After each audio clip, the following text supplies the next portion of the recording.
DJ Vlad and 1090 Jake are slipping up in various ways, reminding everybody that they're white. Not to say that we forgot, because we obviously know that they're white, but when 1090 Jake said Chud the Builder was exercising his freedom of speech, that was like a blatant, he's white! Don't forget, he's white! DJ Vlad, I was listening to an interview of him today with Dogface, and he was talking about that kid that got chased down by that Asian store owner, and how he seemed to be on the side of the Asian store owner, or at least when he told the story, he minimized the fact that the kid was running away from these people. Dogface maximized the fact that he even said, hey, listen, that kid ran 2 football fields and like an extra few feet or whatever, like maximizing what black people really care about, which is the fact that this kid was fleeing. He also said something about Austin Metcalf and Carmelo Anthony, and how, Carmelo Anthony had a weapon, and how, that may not be self-defense, but like, it's really subtle, because it's not like he's saying anything wrong. It's the parts that he's leaving out. Like, if you can see the Carmelo Anthony situation and not acknowledge the fact that Austin was a bully, regardless of whose side you're on, lets me already know what type of time you're on. For lack of a better word. Like, Carmelo Anthony, even if you're I think Carmelo Anthony should have gotten jail time. Definitely not 30 years. But when I tell the story, I'm going to make sure to emphasize the fact that Carmelo warned that kid not to put his hands on him, and that kid did so anyway. You know what I mean? Like these are the things that, like, you can kind of gauge, okay, I see what side he's on, or at least I see where he's aligning on this issue, And for somebody to align themselves with Austin Metcalf 100% and not point out his flaws lets me know that, like, yeah, you're on that type of time. Like, I'm not, like, I don't know what to call it. I'm not gonna, obviously, I don't think DJ Vlad is racist. I don't think he's bigoted. I don't think that. But it's almost like Trump's first term. I remember when I used to work in the union, like a construction union. Like, Trump's first term, Trump supporters was just dying to talk about how much they love Trump. And I would always fake the funk. Like, if there was something on the news or something, like, I would always kind of like crack the door open a little bit, so that way they can just spew all of the nut hugging they used to do on Trump.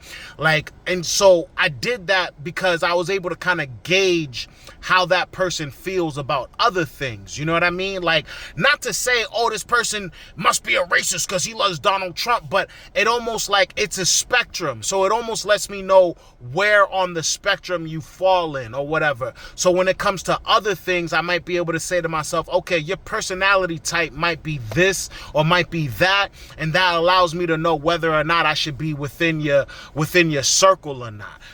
So back in the day, I used to be like I used to just, like, it was a bunch of white people and it's construction, you know what I mean? So it's like, it's kind of like, if you don't open the door a little bit, they're not gonna crack it open. But if you do open the door a little bit, they're gonna spill their guts out.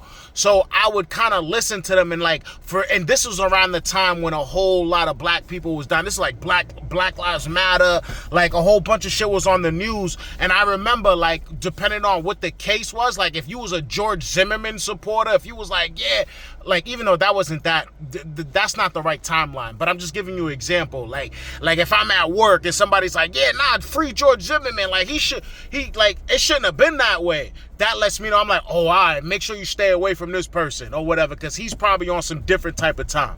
You know what I mean? He probably don't really fuck with black people like that. That I can, like, infer, like, little things like that I can infer. Like, even with this whole, it's like, even with the whole, like, Asian shop owner kid or whatever, like, him chasing down that kid, killing him, like like for the people who feel like, oh, that Asian dude had the right to do so, obviously I'm not going to automatically say that you're racist, but I can definitely say, like, I could assume you're not black. And even for the black ones that do agree, like, they're on, like, instead of villainizing them, I feel like they need more help than anything. I feel like these are like people that kind of like are looking to be accepted or whatever. Like, because it's just like the kid was running away. You know what I mean? Like, at the end of the day, you chase somebody down to take their life or whatever. And in my brain, it shows me that there's a particular mindset that ignores that, and there's a particular mindset that makes that the main focal point of what we're talking about. And based off of what spectrum and how much you amplify or diminish said issue within the whole thing that we're talking about, lets me know where you would fall on certain other things. You know what I mean? So for DJ Vlad to be within the culture so heavy, I'm talking like hip hop, you know what I mean, black culture, whatever you want to call it, pop culture, whatever you want to, actually it's not really pop culture anymore. That's another thing we got to talk about, but I don't want to digress or whatever. Like, for you to be in the thick of it and feel comfortable kind of leaning on the side of, you know, the bully and the side of the store owner who chased down some 14, 15-year-old kid and executed him, lets me know, like, oh yeah, he's white, like he's not like he's Russian, Jewish, white. You know what I mean? And for 1090 Jake, that's a whole nother, that one's a little bit more egregious, because like Vlad is more of a man of like he'll debate, or like he'll, like, anyways, that doesn't matter. 1090 Jake saying anything other than Chud the Builder is a scumbag, Chud the Builder is, you know, whatever, lets me know, like, yeah, buddy, like, you're switching up, like you're becoming a little bit lost in the sauce over there, especially for him to open up his mouth and say Chud the Builder is exercising his freedom of speech in any type of a capacity.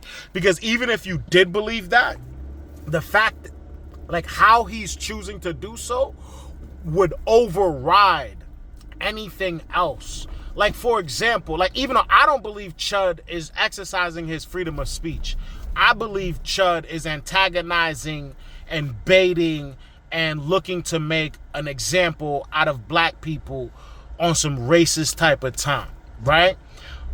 But even if somebody told me the story and I was listening to it and I wanted to say, well, technically he has the freedom to say whatever he wants, the fact that he goes up to random black people and does the antagonization along with the freedom of speech forces me now to say, no, it's no longer freedom of speech. He's antagonizing at this point. The antagonization trumps whatever freedom of speech he decides to exercise. So if you don't see that part of it, and if you kind of gauge it in a type of way where it's like, nah, he's doing like, you know, you minimize that part. Like I said, minimizing and amplifying based off of what parts you minimize, based off of what parts you amplify, allows me to know where you fall in the realm of things.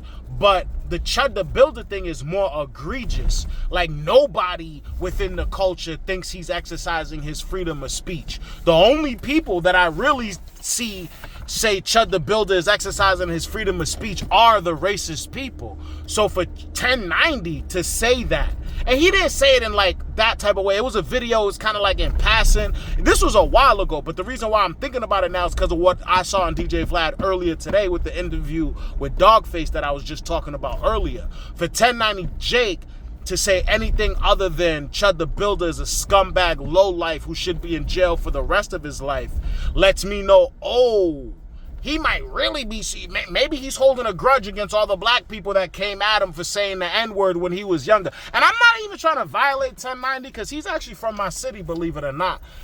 Me and 1090's stomping grounds are literally the exact same. He grew up in literally 2 blocks from where I grew up at. So I hate to see somebody from the city put somebody from the city on that type of time. But at the same time, that was just he's actually done some shit before that I felt egregious, but off of the strength of like, oh nah, he's from over there, I don't say much. But this one was just so egregious, I had to say something. You know what I mean? Forgive me. I'm doing a million things at once. Your boy busy. You know I'm here for a good time, not a long time. You know the vibes. Like and subscribe at the same damn time. I'm out of here. Breathe easy, baby.